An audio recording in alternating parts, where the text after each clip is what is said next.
But question number हमने 10 तक कल कंप्लीट कर लिया था, है ना। आपको 13 द्वारा बता देंगे, वो कंप्लीट नहीं हो पाया था।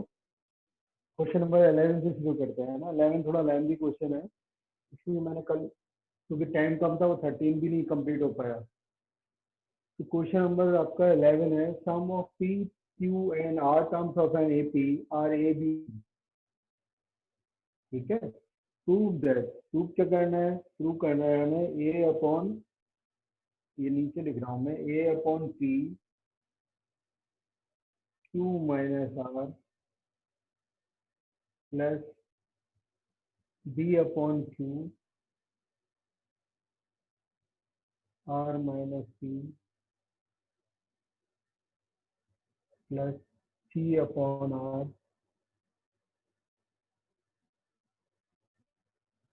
P minus q equal to 0। ये प्रूव करना है। और गिवन क्या है कि सम पी टर्म का सम ए है, क्यू टर्म का सम का बी है, ठीक है, और आर टर्म का सम जो है वो सी है। जैसे सम ऑफ एन टर्म लगाते हैं हम, तो पी टर्म का जो सम है वो ए दिया हुआ है, तो एन टर्म का सम जो है, हमारा फॉर्मूला क्या होता है, S N is equal to होता है एन अपॉन टू ए प्लस एन माइनस 1 डी। यही फॉर्मूला हम अप्लाई कर रहे हैं। तो आपका पी टर्म का सम है ना, पी टर्म का सम जो दिया हुआ है वो एक गिवन है ना। तो पी टर्म के सम के लिए इसको हम, जैसे एन टर्म का सम लिखते हैं, तो मैंने फिर पी टर्म का सम एस पी लिख देता हूँ, ताकि आपको पता रहे कि हम पी टर्म का सम निकाल रहे हैं। तो पी टर्म का सम जो है वो कितना होगा, पी अपॉन टू ए plus p minus 1 d. First term हमने एक, क्योंकि सीक्वेंस एक ही है, तो फर्स्ट टर्म हमने ए लिए और कॉमन डिफरेंस डी लिया है। पी टर्म का सम है वो कितना है, ए गिवन है। तो यहाँ पर देखो ए यहाँ पर भी आ रहा है, तो ये हम ज़्यादा सेम नहीं ले सकते, जो क्वेश्चन में दिया हुआ है तो उसको चेंज करना पड़ेगा, एक ही जगह कोई और वेरिएबल यूज कर लेते हैं। ठीक है, मैं कैपिटल ले लेता हूँ ए और डी को। लेट कर लिया कि फर्स्ट टर्म जो है वो कैपिटल ए है और कॉमन डिफरेंस जो है वो कैपिटल डी है। ठीक है, तो यहाँ पर जो पी टर्म का सम है वो ए गिवन है, ए इज इक्वल टू हो गया पी, पी टर्म का सम ए है, तो मैंने क्या किया, 2 से मल्टीप्लाई कर लिया, 2a अपॉन पी लिख लिया इसको। इस वाली टर्म को, इधर वाली जो टर्म है इसको इधर शिफ्ट कर लिया। इसको अगर हम इधर शिफ्ट करते हैं, है ना, 2 तो मल्टीप्लाई में आ जाएगा, पी डिवीजन में हो जाएगा। ये हो गया आपका 2a plus p minus 1 D हो गया। ये आपकी एक इक्वेशन होगी। इसी तरह से क्यू टर्म का सम जो दिया हुआ है वो बी दिया हुआ है, तो यानी कि वो क्या हो जाएगा, मैं डायरेक्ट लिख रहा हूँ, क्यू टर्म का सम वो बी है, इसलिए क्या हो जाएगा, 2b upon Q 2a plus 2 minus 1 D हो जाएगा। ये आपका सेकेंड हो गया। ठीक है, इसी तरीके से हम थर्ड वाला लेंगे, तो उसका क्या हो जाएगा, 2c upon R equal to 2a plus R minus 1 D होगी। ये आपकी थर्ड इक्वेशन। ठीक है, यहाँ पर आपका जो है हमें ये प्रूव करना है। अब आप ये प्रूव करने के लिए आप क्या कर सकते हैं, हमारे पास जो है ए अपॉन पी की जगह हमने 2a अपॉन पी रखा है, तो हमने क्या किया, 2 से मल्टीप्लाई कर लिया जो प्रूव करना है। ठीक है, तो क्योंकि 2 से दोनों साइड में मल्टीप्लाई करेंगे, 0 से मल्टीप्लाई करेंगे तो 0 ही रहेगा। तो यानी कि हमें ये प्रूव करना होगा, ये वाला जो सम है ये 0 के इक्वल है। हम इसका यूज प्रूव करने के लिए इन तीनों इक्वेशन का यूज कर सकते हैं। ठीक है, तो यहाँ पर 2a अपॉन पी की वैल्यू हमारी ये है, 2b अपॉन क्यू की वैल्यू ये है, 2c अपॉन आर की वैल्यू ये है। ठीक है, ये वैल्यू हम इसके अंदर पुट करते हैं।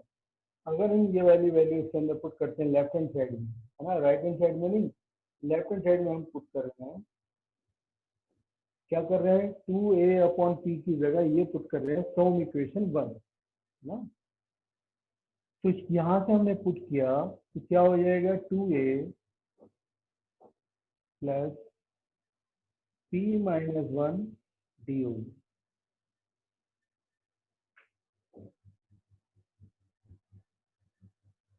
ठीक है, 2a प्लस p-1 d हो गया। इसी तरीके से इसकी मल्टीप्लाई भी करनी पड़ेगी हमें q minus r plus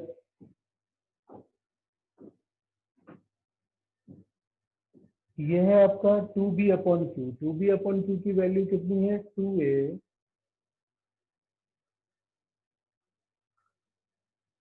plus q minus R q-1 d। ये तो वैल्यू है आपकी 2b/q। इसकी मल्टीप्लाई किससे करनी पड़ेगी, r माइनस q से। इसी तरह से 2c/r की वैल्यू ये है 2a प्लस r-1 d। इसकी मल्टीप्लाई हमें करनी पड़ेगी इससे, ये p-q से। ठीक है, हमने लेफ्ट हैंड साइड लिया। अब हमारा एम क्या होगा, हम ये प्रूव कर दें कि ये 0 के इक्वल है। ठीक है, तो इसे 0 के इक्वल प्रूव करने के लिए जो हमें प्रूव करना था, हमने प्रूव करने में क्या किया था, पहले 2 से मल्टीप्लाई कर लिया था। क्यों कर लिया, क्योंकि हमें जो 2 से मल्टीप्लाई करने में जो है जो प्रूव करना है, तो हम ये भी प्रूव कर सकते हैं ताकि हमारे ये डायरेक्ट जो वैल्यू हमने फाइंड आउट की है इक्वेशन 1 2 3 से डायरेक्टली पुट कर दें। नहीं करना चाहते तब भी कोई दिक्कत नहीं, a/p आ रहा था तो a/p की वैल्यू यहाँ से पुट करते तो ये अपॉन में 1/2 रह जाता। ठीक है, तो तब भी सोल्व हो जाता है, उसमें कोई दिक्कत वाली बात नहीं है।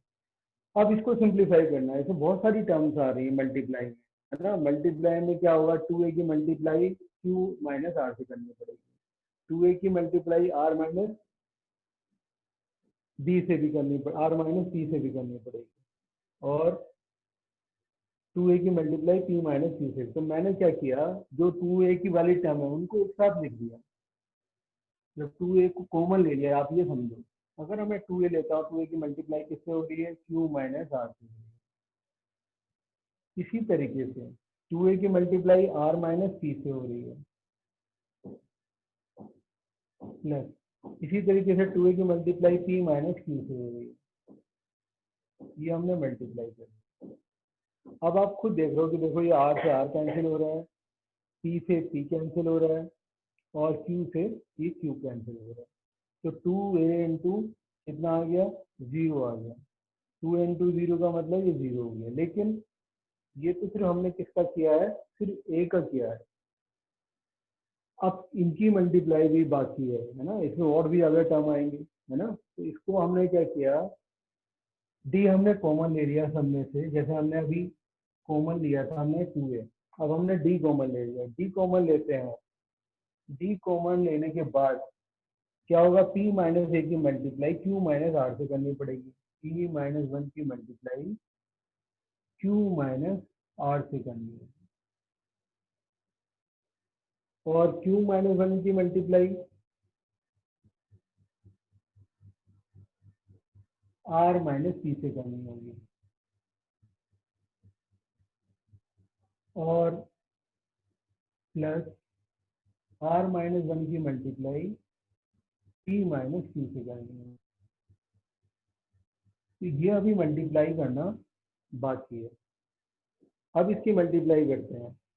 अब इसकी मल्टीप्लाई करने के लिए आपको थोड़ा ध्यान से करना पड़ेगा। यहाँ पर हमने क्या किया, यहाँ पर डी लिखा हुआ है ना, डी हमारा ये है। मल्टीप्लाई करेंगे तो क्या हो जाएगा, ये हो जाएगा P q minus P R.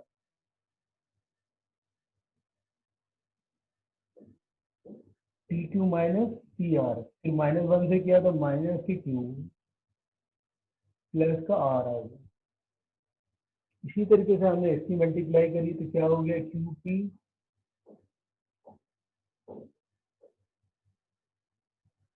Q R है पहले, है ना, फिर माइनस की क्यू पी है।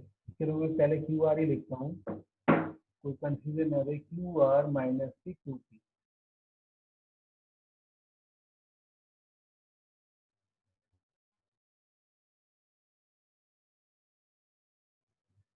फिर -1 से करेंगे तो माइनस प्लस का थ्री,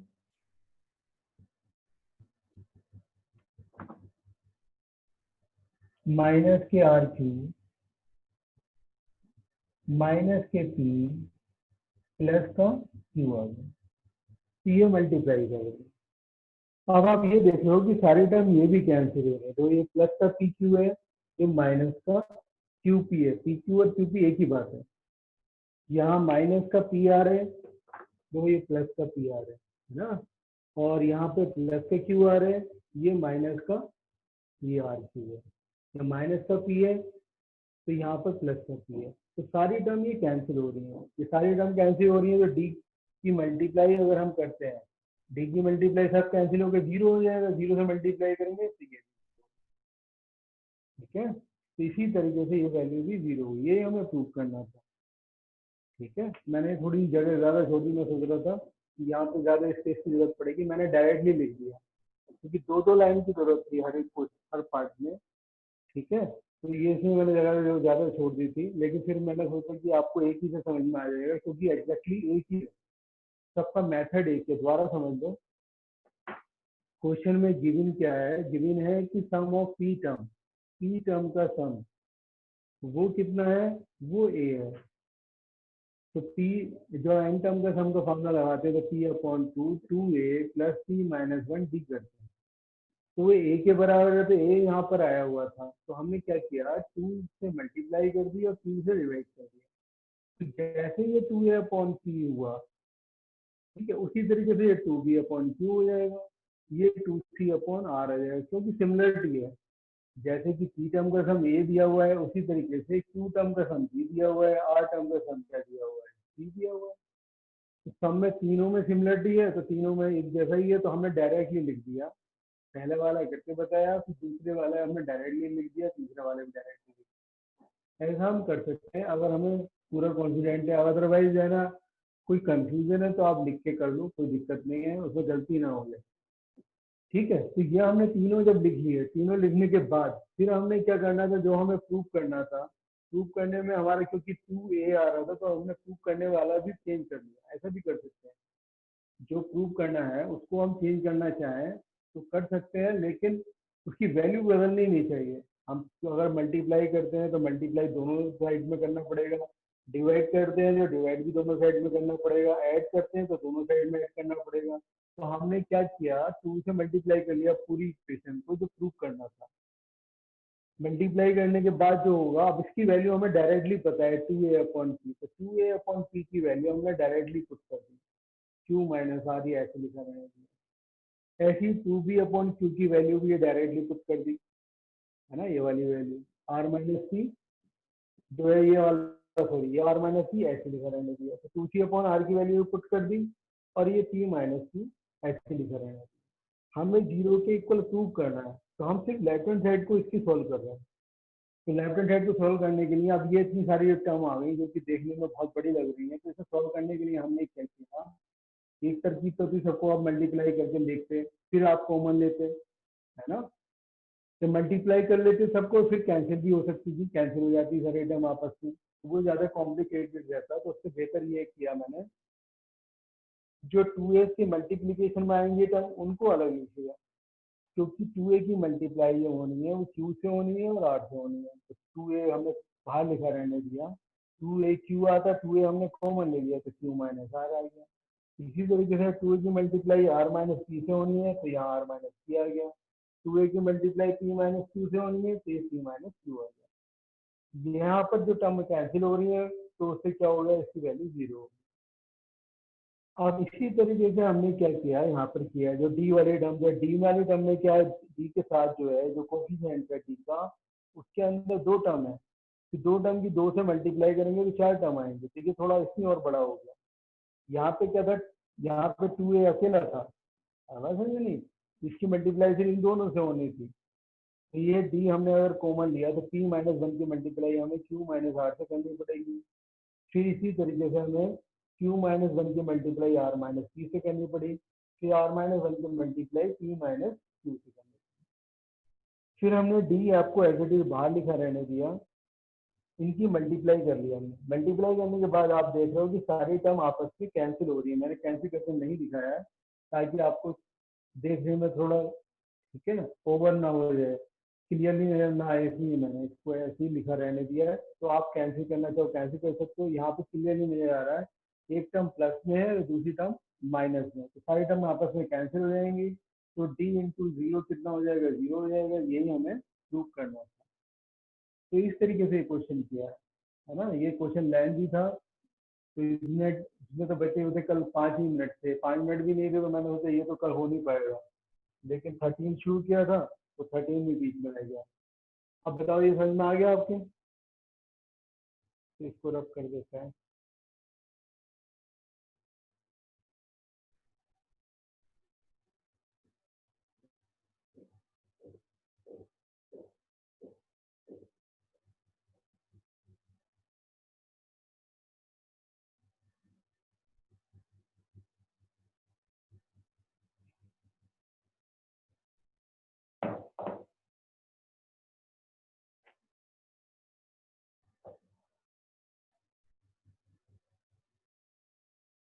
फिर बेटा क्वेश्चन नंबर 12 है, the ratio of sum of m and n terms of an AP, AP एक ही है ना। The ratio of sum of m term and n term of an AP is m square। यहाँ पर n term है और ये n term, इनका रेशियो वो गिवन है m square upon n square, ये given. Show that the ratio of m th term, हमें रेशियो क्या किसका शो करना है, हमें जो प्रूव करना है, हमें m एट टर्म और n एट टर्म का जो रेशियो होगा वो 2m-1 अपॉन 2m-1 होगा। ये प्रूव करना है। ये हमें सम का रेशियो गिवन है। तो यहाँ पर हमने क्या किया, सम का फॉर्मूला अगर हम लगाते हैं इसके अंदर तो क्या हो जाएगा, m upon 2a plus m-1 D. AP एक ही है तो हम फर्स्ट टर्म और कॉमन डिफरेंस सेम ही रह सकते हैं। यहाँ पर हमने n upon 2a plus n-1 D equal to m square upon n square. ये तो गिवन है ना, ये गिवन है, इसका हम सिंप्लीफाई कर सकते हैं, इसका यूज कर सकते हैं। तो यहाँ पे हमने 2 से ये 2 कैंसिल कर दिया है ना, न्यूमरेटर में डिनोमिनेटर में। इसी तरीके से हम m से ये m भी कैंसिल कर सकते हैं और ये n से ये m भी कैंसिल कर सकते हैं, दोनों के लेफ्ट साइड में और राइट साइड में है। तो यहाँ पर क्या बचा आपका 2a plus m-1 D, 2a plus n-1 D, यानी कि ये कितना है m अपॉन n। ठीक है, यहाँ पर अगर हमने 2 कॉमन ले लेते हैं, यहाँ पर फिर हमने 2 कॉमन ले लिया, a प्लस m-1 अपॉन 2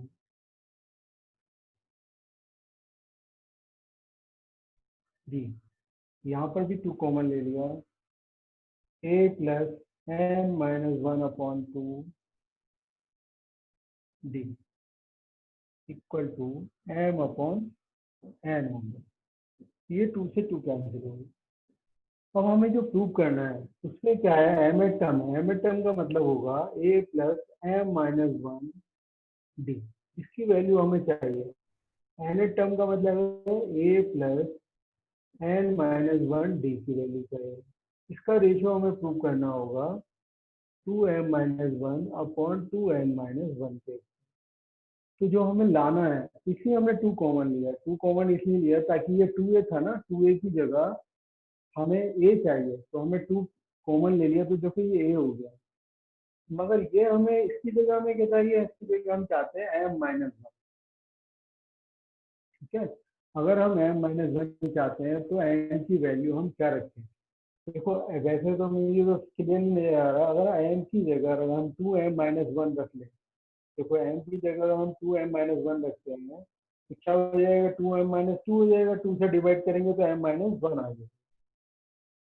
तो दोनों ही साइड में अगर हम क्या करते हैं, पुट करते हैं, पुटिंग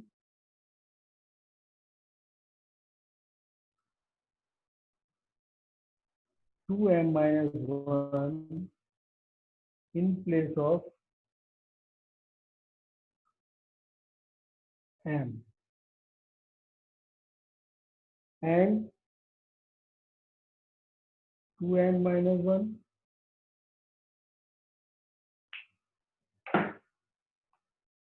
in place of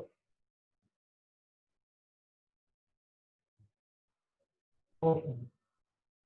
मतलब ऐसा हम कर सकते हैं, दोनों साइड में करना पड़ेगा, है ना, एक साइड में नहीं कर सकते। दोनों ही साइड में हमने क्या किया, रिप्लेस कर दिया m की जगह 2m-1। देखो m की जगह अगर आप 2m-1 लिखते हो तो क्या हो जाएगा, m की जगह 2m-1 लिखा तो 2m-2 हो गया, तो 2 से डिवाइड करने पे क्या हो जाएगा, यहाँ m-1 हो गया, ये दिया है।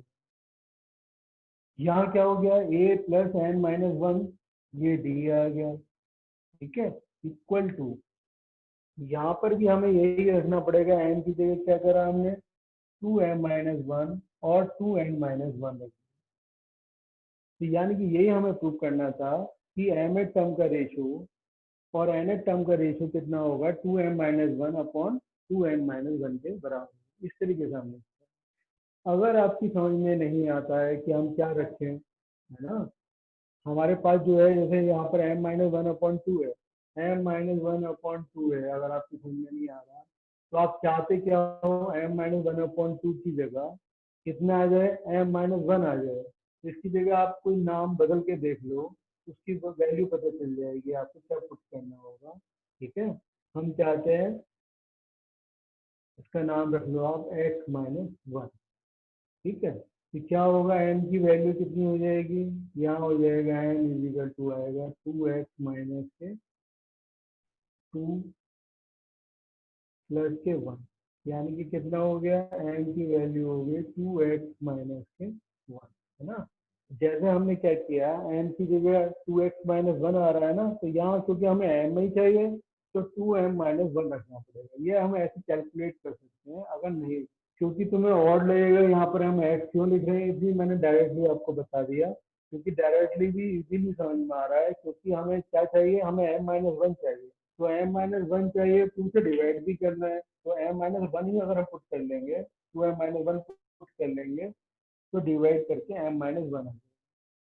तो यहाँ हमने क्या किया, हमें दूसरा वेरिएबल लेना पड़ेगा, और मैं m-1/2 यहाँ पर भी m-1 कर लूंगा, ठीक है, तो उससे क्या होगा, ये वैल्यू जो है फिर m की वैल्यू हमारी m की टर्म में नहीं आ पाएगी, ये आपकी x की टर्म में आ रही है, इसका मतलब है हमें m की जगह क्या रखना होगा, 2x-1, यानी कि 2m-1 रखना होगा, क्योंकि हमें m में ही लाना है, x को तो लाना नहीं है। तो ये m की हमें टर्म बता देगा कि क्या रखना है, या आप ऐसे ही अपना माइंड यूज करके डायरेक्टली समझ सकते हो कि क्या रखना चाहिए, हमें लाना क्या है। हमने है ना इसको तो पहले कोफिशिएंट ए बना लिया, जो हमें प्रूफ, जिसकी वैल्यू प्रूव करनी थी, हमें प्रूव करना था कि एम एट टर्म और एन एट टर्म का जो रेशियो होगा वो 2m-1 अपॉन 2n-1, तो एम एट टर्म क्या होगा, ए प्लस m-1 हो गई, तो यानी कि ए चाहिए था, तो ए बनाने के लिए हमने 2 कॉमन लिया, लेकिन 2 कॉमन लेने के बाद जो हमें यहाँ पे m-1 लाना था, उसकी जगह m-1/2 आ गया, तो इस 2 को हटाने के लिए, ठीक है, हमें m-1 में कन्वर्ट करने के लिए हमने रिप्लेस कर दिया इसको, ठीक है, m को 2m-1, तो ये हमारा इस तरीके से प्रूव हो गया कि m एट टर्म और n एट टर्म का रेशियो जो होगा वो 2m-1 अपॉन 2n-1।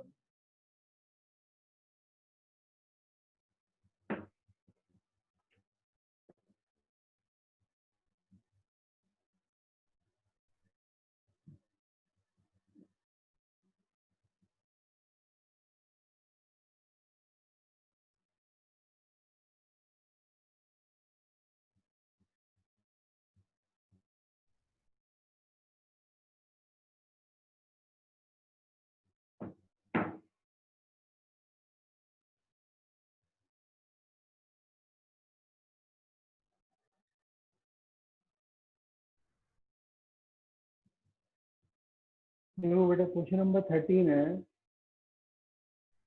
13 में गिवन है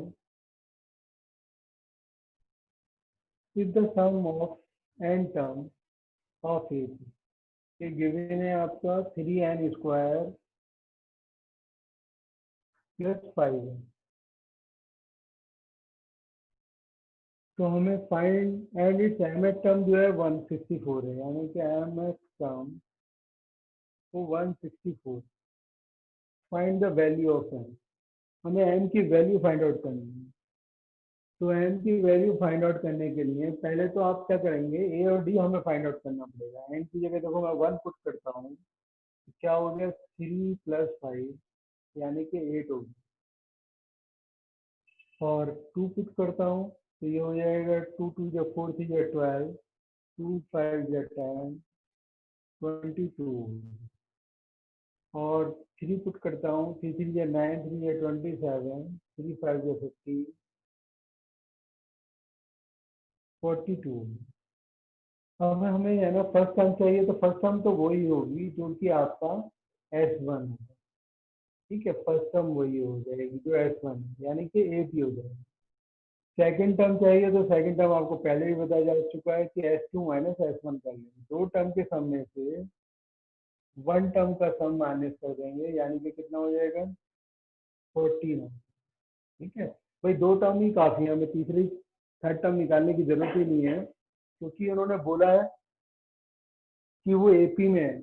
AP में है तो हमें कॉमन डिफरेंस निकालना होगा। कॉमन डिफरेंस क्या होगा 14 माइनस के 8, यानी कि कितना हो गया 6 हो गया। ठीक है, हमें डिफरेंस पता चल गया। अब उन्होंने बोला है कि एम टर्म जो है वो 164 है।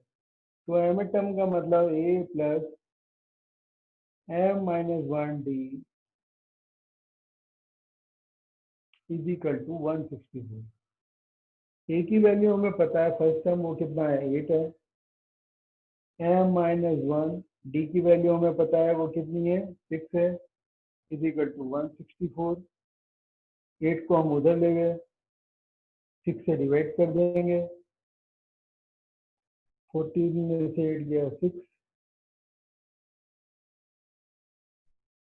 और 6 डिवाइडेड बाई 6, 6 2 या 12, 6 6 36, यानी कि एम की वैल्यू कितनी आ गई 27। यानी कि 27th टर्म जो होगी वो 164 होगी। हमें एम की वैल्यू ही फाइंड आउट करनी है। इस तरीके से हमने सॉल्व कर लिया। तो मैंने कल आपको यहाँ तक तो बता ही दिया है ना। तो ये काम रहता था बस इतना सा।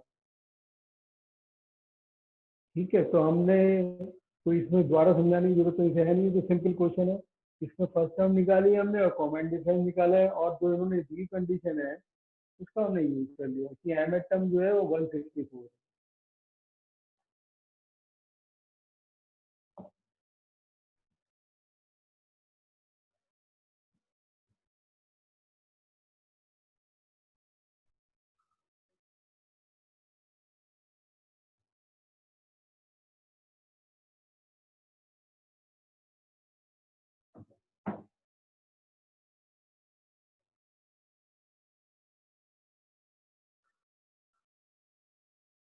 देखो बेटा क्वेश्चन नंबर 14 है, ये आप खुद कर सकते हो। इंसर्ट 5 नंबर बिटवीन 8 एंड 26, यानी कि फर्स्ट टर्म आपकी 8 है और सेवेंथ टर्म यानी कि 5 नंबर इनके बीच में है ना। तो 5 वो है जो बीच में है और दो ये 7 टर्म होगी, तो सेवेंथ टर्म कितनी है 26 है। तो उससे आप डी की वैल्यू निकाल लेंगे। जब डी की वैल्यू पता चल जाएगी तो आप बाकी टर्म अपने आप निकाल सकते हैं। ठीक है, फर्स्ट टर्म 8 है तो सेकंड टर्म जो डी की वैल्यू हो जाएगी उसमें हम ऐड कर देंगे डी, तो सेकंड टर्म पता चल जाएगी, थर्ड टर्म पता चल जाएगी, फोर्थ टर्म पता चल जाएगी। फर्स्ट टर्म हम 8 लेंगे और सेवेंथ टर्म को 26 लेंगे। बीच वाले ये टर्म है उनको आप नाम A1 A2 A3 A4 A5 दे सकते हैं। ठीक है, तो A1 निकालना होगा तो 8 में हम जो डी आएगा वो प्लस कर देंगे, फिर A2 में क्या कर देंगे, फिर डी प्लस कर देंगे A1 के अंदर। इस तरीके से आप सॉल्व कर लेंगे। फिर क्वेश्चन नंबर 15 है, if a to the power n plus b to the power n divided by, ये दिया हुआ है, is the arithmetic mean between a and b, find the value of a। a की वैल्यू उसको हमें फाइंड आउट करनी है n से। क्वेश्चन नंबर 15, ये है आपका a to the power n plus B to the power n divided by a to the power N minus one plus B to the power N minus one. ठीक है, is the arithmetic mean between a and b. A और b के बीच का arithmetic mean. Arithmetic mean क्या निकालते हैं, दोनों को हम प्लस करके 2 से हम डिवाइड कर देते हैं, तो अर्थमेटिक मीन हो गया। तो ए और बी का अर्थमेटिक मीन जो है ए प्लस बी अपॉन 2 हो जाएगा। अब आपको क्या करना है,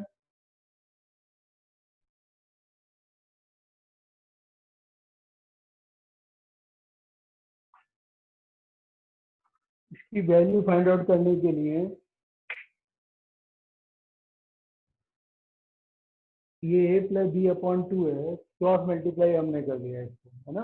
2 से मल्टीप्लाई करेंगे, 2 the a to the power n plus 2 b to the power n, और यहाँ हो जाएगा ए टू दी पावर, मल्टीप्लाई करेंगे, ए की मल्टीप्लाई करेंगे तो a to the power N हो जाएगा, प्लस ए की मल्टीप्लाई इससे भी करनी पड़ेगी, a into b to the power N minus one. इसी तरीके से बी की मल्टीप्लाई कर रहे हैं तो ये हो जाएगा plus B A to the power N minus one plus B to the power n.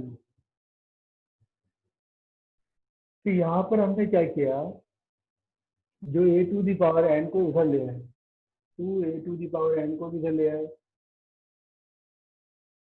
और b into A to the power N minus one को भी हम इधर ले आए। ये वाली जो टर्म है यहीं पर रहने दी, और ये वाली टर्म भी यही रहने दी, और ये वाली टर्म को हमने उधर शिफ्ट कर दिया।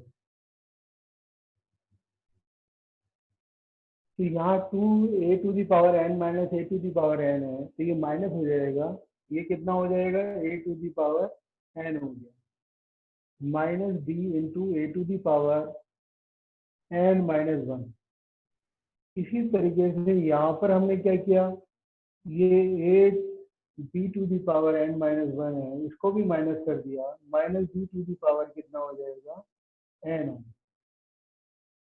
अब इन दोनों टर्म में हम क्या कर सकते हैं, कॉमन ले सकते हैं, a to the power N minus one, ये कॉमन लेते हैं तो यहाँ पर ए बचेगा, यहाँ पर बी बचेगा। यहाँ पर B to the power N minus one common ले सकते हैं तो यहाँ पर ए बचेगा, यहाँ पर बी बचेगा। तो दोनों तरफ ए माइनस बी आ रहा है, ये भी ए माइनस बी आ रहा है, तो इसको उधर ले आते हैं, इसको उधर ले आते हैं, तो ये हो जाएगा ए अपॉन बी। दोनों की पावर सेम है तो दोनों की पावर हम एक साथ लगा सकते हैं, एन माइनस वन। इसको उधर ले गए तो ए माइनस बी डिवाइडेड बी, ए माइनस बी कितना हो गया, वन। अब हम इसको क्या लिख सकते हैं, a upon b to the power N minus one, इसको हम लिख सकते हैं a upon b to the power zero लिख सकते हैं। ठीक है, दोनों तरफ इक्वल है, और बेस भी इक्वल है, तो पावर भी इक्वल होनी चाहिए। This implies N minus one should be equal to zero, यानी कि एन इज इक्वल टू कितना हो गया, वन। ये आपका आंसर है। ठीक है, अब इसको आप दोबारा समझा देते हैं किस तरीके से हमने इसको किया है। ठीक है, यहाँ पर हमारे पास जो गिवन था, a to the power n plus B to the power n, ये गिवन है, ये इक्वल है अर्थमेटिक मीन पे, ए और बी का अर्थमेटिक मीन। ए और बी का अर्थमेटिक मीन क्या होगा, ए प्लस बी अपॉन टू। ठीक है, अब हमने क्रॉस मल्टीप्लाई कर ली इसकी, जब क्रॉस मल्टीप्लाई करेंगे, देखो 2 से इसकी मल्टीप्लाई करेंगे, 2 की इससे मल्टीप्लाई करेंगे, इसमें कुछ ज़्यादा चेंज होना है ना। जब ए की multiply A to the power N minus one से करेंगे तो पावर हमारी क्या होती है, ऐड हो जाती है, अगर बेस सेम हो तो एन माइनस वन में पावर वन में ऐड करो तो a to the power N हो गया, मैंने डायरेक्टली लिख दिया। इसको मल्टीप्लीकेशन अलग अलग टर्म थी, एडिटिव लिखी रही, बी से मल्टीप्लाई किया दोनों को। ठीक है, जब बी से मल्टीप्लाई किया ये भी अलग अलग लिखी रही, यहाँ पावर इनकी बी से मल्टीप्लाई करने पर ऐड हो गई। कि जिनमें ए टू दी पावर, जिसमें ए की पावर आ रही थी, ए की पावर एन माइनस वन थी या एन थी, उसको हमने एक तरफ कर दिया। इसी तरीके से जहाँ पर बी की पावर एन माइनस वन या एन थी, उनको हमने दूसरी साइड में कर दिया। ठीक है, वो इसलिए किया है ताकि हम इसको सिंप्लीफाई कर सकें। सिंप्लीफाई करने के लिए जो है आप जो 2 two a to the power n में a to the power N minus करोगे तो a to the power n आ गया, यहाँ b minus b A to the power N minus 1 आ गया। इसी तरीके से यहाँ पर क्या किया, b to the power n में से टू बी माइनस करने के बाद minus B to the power n. अब हमारे पास ये दो टर्म है और यहाँ पर भी दो टर्म है, इनको सिंप्लीफाई करना है। तो यहाँ पर जो मैक्सिमम हम कॉमन ले सकते थे पावर, वो थी a to the power N minus 1 थी। तो a to the power N minus 1 अगर हम कॉमन लेते हैं तो यहाँ पर सिर्फ ए बचेगा और यहाँ पर क्या बचेगा, सिर्फ बी बचेगा। यहाँ पर हमने B to the power N minus 1 common लिया तो यहाँ पर जो कि ये बच गया। यहाँ पर क्योंकि एन माइनस 1 पावर हमने कॉमन ले लिया तो बी बच गया। फिर हमने ए माइनस बी को इधर इससे डिवाइड कर दिया तो कितना हो जाएगा, ए माइनस बी को ए माइनस बी से डिवाइड करेंगे 1 आ जाएगा। B to the power N minus 1 है इक्वल टू 1 दिया हुआ है, तो 1 को हम क्या करा, हमने 1 की जगह हमने ए कुछ भी लिख सकते हैं, किसी की भी टर्म की पावर 0 करते हैं वो उसकी वैल्यू 1 होती है। 5 की पावर 0 करते हैं तब भी 1 हो जाता है, लेकिन फिर हमारे पास एन की वैल्यू फाइंड आउट नहीं कर पाते। हमने ए अपॉन बी की ही पावर 0 इसलिए ली है क्योंकि दोनों तरफ, क्योंकि इसकी पावर भी 0 लेने पर वैल्यू 1 होगी, किसी और नंबर की पावर 0 लेने पर भी 1 हो जाता है, लेकिन हम उसको कंपेयर नहीं कर सकते थे। फॉर कंपैरिजन हमने क्या किया है कि a upon b to the power 0 लिखा, बेस सेम है तो दोनों टर्म इक्वल है, तो इक्वल जब ही हो सकती है जो पावर भी इक्वल हो। तो ये N minus 1 should be equal to 0। ठीक है, दोनों इक्वल 0 के दोनों इक्वल है, इससे हमें ये पता चला कि एन की वैल्यू कितनी होगी, वो 1 के इक्वल। ठीक है, इस तरीके से हमने इसको सॉल्व किया है। तो ये क्वेश्चन जो है मैंने आपको क्वेश्चन नंबर 15 तक बता दिया है। ठीक है, क्वेश्चन नंबर आपके 16 17 बचे हैं। ठीक है, 16 17 अगर आप खुद कर पाओ तो अच्छी बात होगा, है ना। 17 18 तो बहुत आसान है। ठीक है, लेकिन 16 वाला थोड़ा मुश्किल है, ये मैं आपको बता दूंगा कल। आप कोशिश ये करो कि 17 और 18 आप करके लेके आओ। ठीक है, तो ये एक्सरसाइज आपकी कंप्लीट हो जाएगी। ठीक है, अधिकतर क्वेश्चन मैंने ही किया है आपको क्योंकि थोड़े मुश्किल भी थे, जो आपको आसान थे वो आप खुद कर सकते हो, इसलिए मैं कह रहा हूँ कि 17 और 18 क्वेश्चन आप खुद कर लेना, 16 मैं बताऊँ। ठीक है, thank you, have a nice.